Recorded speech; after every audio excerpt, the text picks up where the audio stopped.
Ассалаумағалейкум қазақтарым. Соңғы кезде мына ғылым мен техниканың дамуына байланысты, интернеттің дамуына байланысты көптеген адамдар денсаулығымызды түзейміз деп йогамен айналыса бастады. Ол жай ғана йогамен айналыспай, адамдар ол йоганың философиясымен, буддизммен айналыса бастады. Оны оқығаннан кейін сұрақтар туа бастады.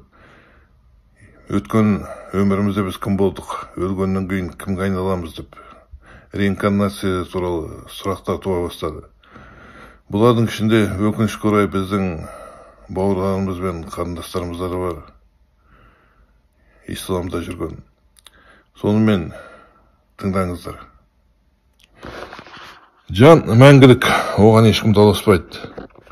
Бірақ мұндай жаны бар адам дүниеге бір-ақ рет келеді.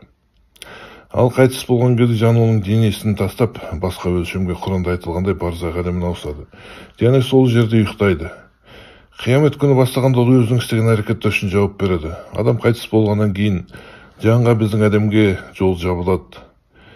Қиямет күні келгенде Алланың қалауымен жан қайтадан денеге өтіп өмірге келеді. Адамның қайта тірілуі орын алады. Бұл туралы Аллах былай дейді: әрбір жан өлімнің дәмін татады. Анбия сүресінің 35-ші аяты. Реинкарнация туралы былшылдар бізге пұтқа табынушылық кезден келе жатыр. Егер сіз сәл тереңірек үңілсеңіз, онда реинкарнацияда адамның өз іс әрекеті үшін жауапкершілік жоқ екенін түсінесіз. Онда жеке тұлға жоқ. Жан сансыз рет бірінен екіншісіне ауыса береді. Егер сіз тіпті ең құрған қылмыскер болсаңыз да, келесі өмірде жануарға немесе өсімдікке айналуға мүмкіндігіңіз бар. Сіз істеген күнәларыңыз үшін жауапкершілік жоқ. Не істесеңіз де ешкім сізден сұрамайды. Сіз алдымен жақсы өсімдік боласыз, содан кейін жануар деңгейіне көтересіз. Содан кейін сіз қайтадан адамға айналасыз, және тағы басқа. Бұл процесс сансыз болып, сансыз рет қайталанады. Шынымды айтсам, шайтан сауатсыз адамдарды адастыру үшін реинкарнацияны ойлап тапты, және оларға кез келген күнәлар үшін сұраныс болмайды деген үміт берді. Тозақ пен жұмақ жоқ дейді. Күнәлар жасай беріңіз, және өз рахатыңыз үшін өмір сүріңіз. Бұл деген шайтанизм болып табылады. Біз мұсылманбыз, сондықтан олар шайтанға емес, Аллахқа сенуге міндетті. Аллах Құранда анық айтады: кім тура жолмен жүрсе, ол өз игілігі үшін әрекет етеді.